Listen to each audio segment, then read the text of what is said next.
Ecclesiastes chapter 1 and verse 9. The thing that hath been is that which shall be, and that which is done is that which shall be done, and there is no new thing under the sun.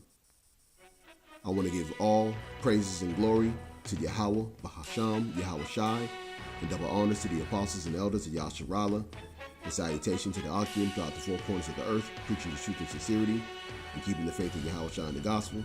This is Yahawah. Just wanted to go into a lesson that's concerning, football. And of course, we know that, the Super Bowl is coming up. A lot of things probably could be coming up pretty soon with the different distractions that's here in Babylon, especially with the Super Bowl coming up. And just wanted to kind of put things in perspective that, about the history, really of this sport, and just basically going into the fact that this is something that was done, back in ancient Greece. And as you see here, hopefully this might be, the last Super Bowl, all right? That we don't have to see this anymore, because, this is the thing that we had to deal with going back into the times of the Greco-Roman empires, okay, with basically a lot of folly that came upon our people because our people, got into a lot of different things, okay, and including, sports, all right, basically after, falling after Esau, okay. Now, we're not saying there's anything wrong with, you getting your exercise on, for, it's written, Paul says that, bodily exercise profited little, right? So that means, yeah, it does profit. There is a little profit and gain to it, okay? But we have seen that this has completely, destroyed our nation. This is one of the different devices that has been put, on our people to destroy us.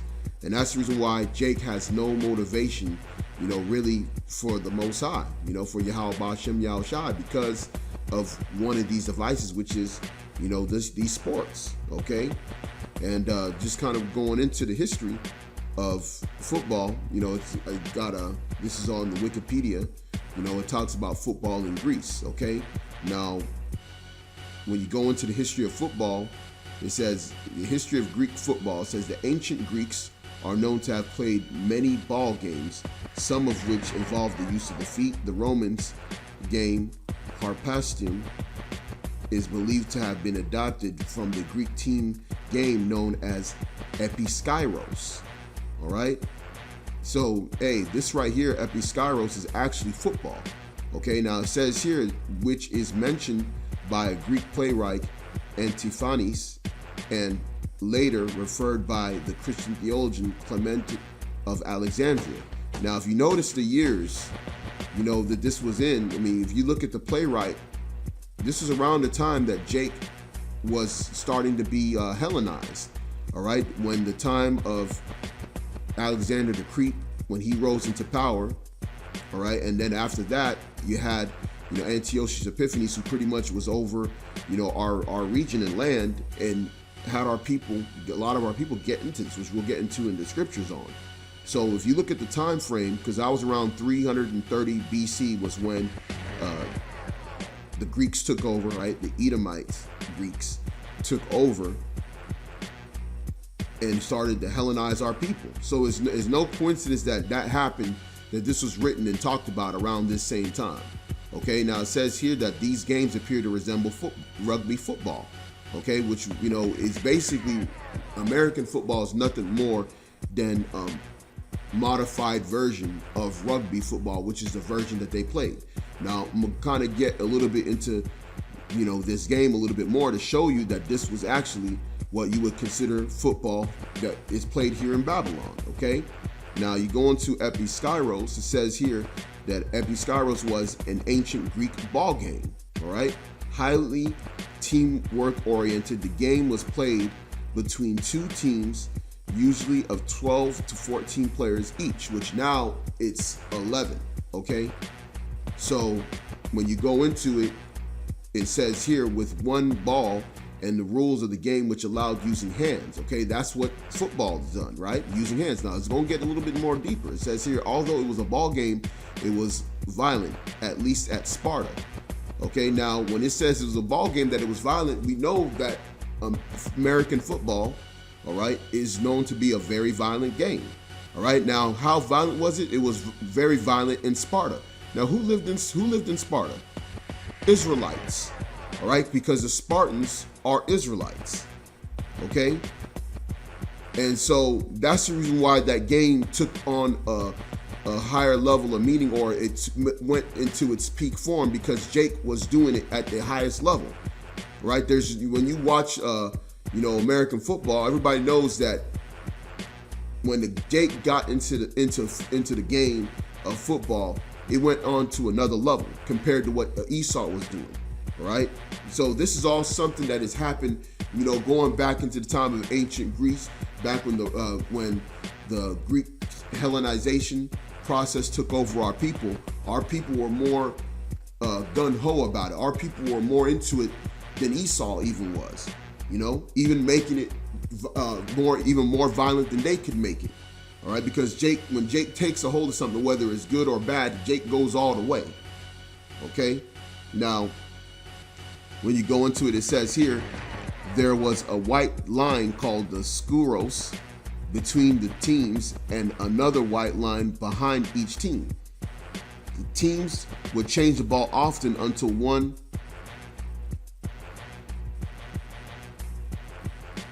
Right now it says here the teams would try to throw the ball over the heads of the other team. All right, so I mean that's plain. You see that right there. So why would they try and throw the balls over the heads of the other team? Because they were playing football. So you actually had men that were throwing the ball over the head of the other teams to get it on the other side. Okay, now when you go into it even further, you kind of just go down. It tells you about how the game was kind of played. It tells you here, it says, Faninda takes its name from Phanides, who first invented it, or from Phoenician, to deceive, because they show the ball to one man and then throw to another, contrary to expectation. Now, what does that sound like? That sounds like a pump fake pass or play action fake. The same type of things you see going on in everyday football. The same type of things you see going on in football today. So they're doing the exact same thing. There's no different game. All right. They played football back in ancient Greece. The game was called Episkyros. All right. Now, why was the reason why Esau brought this back in? Because the thing about it is Esau understood that when Jake was coming out of slavery, that they had to bring different devices to keep Jake Hellenized, right? Because this is really Greece and Rome all over again. That's the same process. Esau is not complex, man. He does the same shit all the time. All right, this guy is he's a very easy man to figure out. That's the reason why he had to take out the Apocrypha, because he understood that all the stuff that he did was already in there, and he was going to use those same different devices that on our people to keep our people lost. But again, this is only going to happen to the 2/3 of our people. The elect was going to come out of these different things. All right.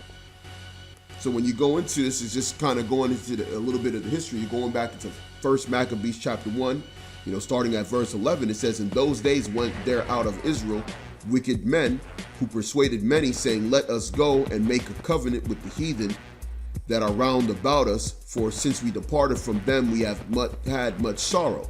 So this device pleased them well."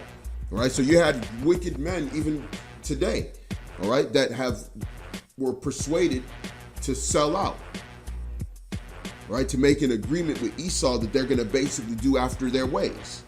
Now it says, going down to the 13th verse, "Then certain of the people were so forward herein that they went to the king, and who gave them license to do after the ordinance of the heathen, whereupon they built a place of exercise at Jerusalem according to the customs of the heathen." All right, so basically they built a YMCA. That's the reason why when you go into all these different neighborhoods, all right, out here where Jake stays, they always got a place of exercise, a gym, a YMCA. And then you will even hear about sometimes, if you got certain, you'll see it sometimes on TV where they'll be complaining that, oh, these kids ain't got nothing here and they need something to do. And what does Esau do? What does Jake want Esau to do? What is those community leaders? All right? Your community leaders, your black unconscious leaders want them to do. They want them to build a place of exercise, build a gym so the kids can have something to do. That's the same thing that these Jakes were doing back then. Okay? And it says, the 15th verse, and made themselves uncircumcised and forsook the holy covenant and joined themselves to the heathen and were sold to do mischief. And that's plain and simple. Because a lot of these athletes, when they get in there, they take different deals to basically sell out their own people. All right, and basically go even further to forsake their own people for the sake of gain, all right, or for the sake of glory among Esau, and we're sold to do mischief. What kind of mischief? The kind of mischief you see Deion Sanders doing. That's why he was out there. Esau made him put on a wig and a dress and made him sing like a virgin and made a fool of himself in front of all people. Why? Because he sold out. He was sold to do mischief. And this is the type of thing that Esau was doing back then. You know? Because Esau is he's a practical joker. He wants to basically put you in a situation where he can just make fun of you, where he can slander you. And that's what he did with our people. That's the reason why all these Jakes, everybody's wondering why didn't LeBron say anything about Tamir Rice? LeBron ain't gonna say shit about Tamir Rice. He's worried about his secret Nike deal with untold amounts of money. He don't care about you niggas. He was sold to do mischief. Just like a lot of these other Jakes that were sold to do mischief. That's the reason why they set those people up and they put them out in the forefront for the rest of you young Jakes to follow. Having you want to be like Mike. With a bald head, all right? With a suit and tie on. That's what they had you Jakes wanting to be. Sold to do mischief. So go into 2 Maccabees chapter 4. All right, this is kind of going a little bit more in detail, just, starting at verse 7. But after the death of Seleucus, when Antiochus, called Epiphanes, took the kingdom, Jason, the brother of Onias, labored underhand to be high priest. So this is what was happening. You had Jason, the brother of Onias, who basically was trying to become high priest, and that was a way for Esau to use that control. Because see, that's what Esau does. He always finds the weak person among our people that's willing to sell out. Because see, Esau sets up a society, but he knows that at the end of the day, there's going to be a multitude of our own people that are willing to sell out. He knows that that's always going to be those people. That's the reason why Esau already knows that he can go into your community and so-called community, which is not a community, okay? And he can find someone that's always going to sell you out. And there's always going to be somebody on a higher level of influence that is always willing to take that gift, all right, that destroys the heart. Going further on, it says, promising unto the king by intercession 360 talents of silver, and of another revenue 80 talents. Besides this, he promised to assign 150 more if he might have license to set him up a place of exercise, and for the training up of the youth in the fashions of the heathen, and to write them of Jerusalem by the name Antiochus.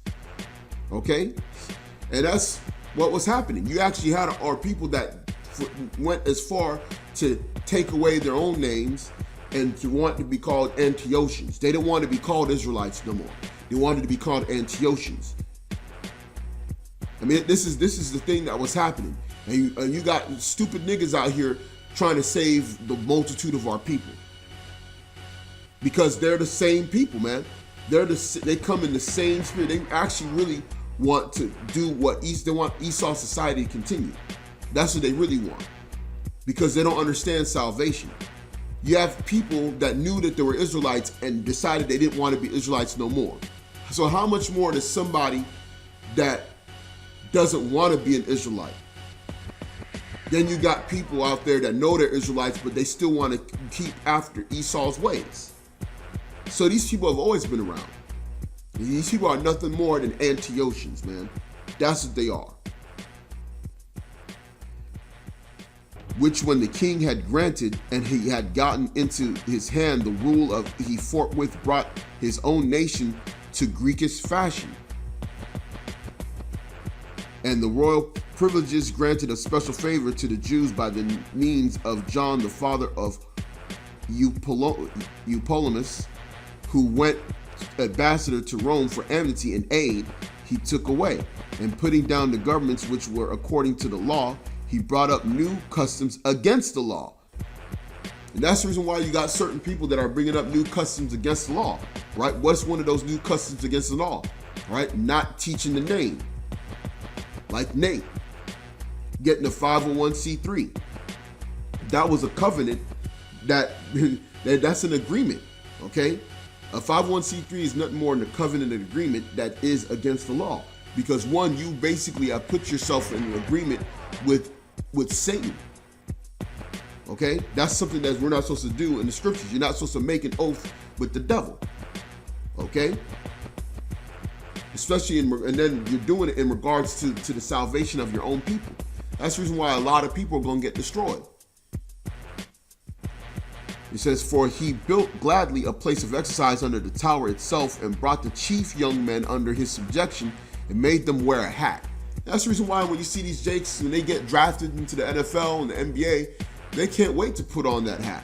They go up there and they hug their family, and then they can't wait to get that cap from the commissioner, and they put the hat on and they, tilt the brim, and they look at it and they glad to take that first picture, right, with the hat on. And Esau sets all that stuff up because Esau knows his history. Esau knows that this is what he was doing with our people, and Jake loves it when he can go up in there and get the praise from Esau, and Esau's looking at him and, giving him all this glory in front of the people that basically is nothing more than a corruptible crown. Because see, the thing about it is these Jakes don't understand is that no one's going to remember these things. These things are going to be all the championships and all the things that they got is not going to matter in the kingdom. And it doesn't even matter now, because here it is, thousands of years ago, you had Jake that won all those Olympic games, ran all them sprints through all the discus and the javelins and all that stuff. But guess what? Where does Esau where's the record books of all them Jakes that won them different Olympics? Where are the names of them? And if Esau even came with that information, he's going to just say that there were so-called white men that was winning all those things. That's how much of a devil you're dealing with. So all them Jakes did that back then, thinking that they were going to be immortalized. Just like these Jakes, they go into the Hall of Fame and they think that they're somebody. They think that, I'm in Canton. I've been inducted into the Hall of Fame. All that shit's going to be destroyed by thermonuclear missiles, man. That's what's going to happen. No one's going to remember that shit anymore. No one's going to remember the championships, all the highlights of what you did back then. This is going to be gone. These Jakes is really, really lost, man. Just really lost. Right, going even further down to the 13th verse. Right, now such was the height of Greekish fashion and increase of heathenish manners through the exceeding profaneness of Jason, that ungodly wretch, and no high priest. Oh, and that sounds like Nate, man. That sounds like Nate. Having people going after the heathenish manner, some of the things that they got going on. All right. So you see the type of stuff that's happening. There's always going to be a set of our people that are set up to basically roll with the wicked. That's just the way it is. And one of the things that they did is they sold our people out into basically getting into all kinds of folly. All right. And one of the snares and devices that was used was sports, because these are the chief young men, as it said there. And when you put those chief young men, the young men of influence, all right, men that would be considered mighty men, and you basically can, when Esau can have a puppet master control over them and make them wear certain things, make them say certain things, and basically get our people under that vibe, under his own vibration, that is basically going to set a lot of young men off into a different path. And that's basically what Esau understood by doing that, by basically putting our people into games like Episkyros, which basically is football, all right? So that's some of the things that was going on back then, and Esau just brought it back again, all right? Because again, there's nothing new under the sun. Just made it, just refreshed it again, modified it a little bit, and it was really the same game. And the thing about it is these commissioners and a lot of these owners, those men, they're all lesser luminaries. They sit back there talking about these things, knowing that you were doing the same thing back in Jerusalem. How much more in Babylon?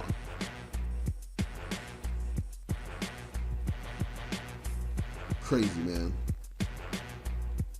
And then this is an example of what they knew was going to happen, right? This is the 14th verse, that the priests had no courage to serve anymore at the altar, but despising the temple and neglecting the sacrifice, hastened to be partakers of the unlawful allowance in the place of exercise after the game of discus called them forth. And that's what was happening. You actually had people that were already men that were already set up to work in the altar, work in the temple, and they were like, look, I don't want to do that. I want to go and play disc. I want to go and throw the discus. I want to go to the Olympic Games. Because see, what people understand is that those things were very festive, just like they are today. They were very festive. You had people coming from all over the empire to come to the games and to watch people compete, hearing about this top athlete who can run or who can throw the discus, and he's gonna win, and they're doing all those things, placing bets, the same thing, right? Also, they played these games in the Colosseum, right? And they did the same thing. Had Jake doing Episkyros, running up and down, throwing football, running, getting hit, That's why you have all these things happening all over again. The same thing that was happening back then is happening now. All right, but again, it's going to eventually, come to an end, eventually. All right, so it says here, going down to the 15th verse, not setting by the honors of their fathers, but liking the glory of the Grecians best of all. And that's the reason why you got a lot of our people, they do not want to be, they don't want to come back to their nationality and back to their power of Yahweh, bahasham, Yahawashi, because they prefer the glory of Esau over the glory of Yahweh, bahasham, Yahawashi. That's why you got Jakes. They don't want to see this place destroyed. We tell them America's going to get destroyed. They're hoping to see the next Super Bowl. You got Jakes in LA hoping to see the LA Rams, hoping to see the Raiders come back. That's the type of shit that Jake is thinking about. Jake is not thinking about getting back into our homeland and living in righteousness and ruling over our enemies. They're not thinking about that. What they want to do is they want to be more and more like this man Esau. That's what they want to be more like. They don't want to be like King David and the mighty men and the priests and the prophets of old. They don't want to be like that. And that's the reason why the Most High is going to destroy 2/3 of our people, because they prefer this life better than anything else. So just finishing off the last two verses, it says here, by reason whereof sore calamity came upon them. For they had them to be their enemies and avengers, whose custom they followed so earnestly. So Jake was following this earnestly. Like you said, Jake is passionate about this stuff, man. You even got Edomites that don't even want their kids to play Episkyros no more. They're like, look, this is too violent. I don't want my kids to have, concussion and CTE. I don't want my kids to not be able to walk by the time they're 40. But Jake earnestly loves this. That's why that sore calamity is coming upon them, right? Unto whom they desire to be like in all things. In all things. That's the reason why a lot of these Jakes are bugged out, because Esau has really infected the mind, all right, with the madness that they don't even know who they are anymore. Jake is completely destroyed. And that's the reason why time's going to come when things is going to be completely eradicated from this place, and the time is hastening. So going on to the 17th verse, it says here, for it is not a light thing to do wickedly against the laws of the Most High, Yahweh, bahasham, Yahawashi, but the time following shall declare these things. Okay, so hey, the time's coming up when these things, the end of all this madness is going to be fully known. All right, so I just wanted to, hopefully brothers was edified with this lesson, just showing you that American football is nothing more than the ancient Greek game of Episkyros. So again, I want to give all praises and glory to Yahawah, bahasham, Yahawashi, and double honors to the apostles and elders of Yasharahla, and salutation to the Ahchyam throughout the four corners of the earth, preaching the truth and sincerity, and keeping the faith of Yahawashi and the gospel. Shalawam.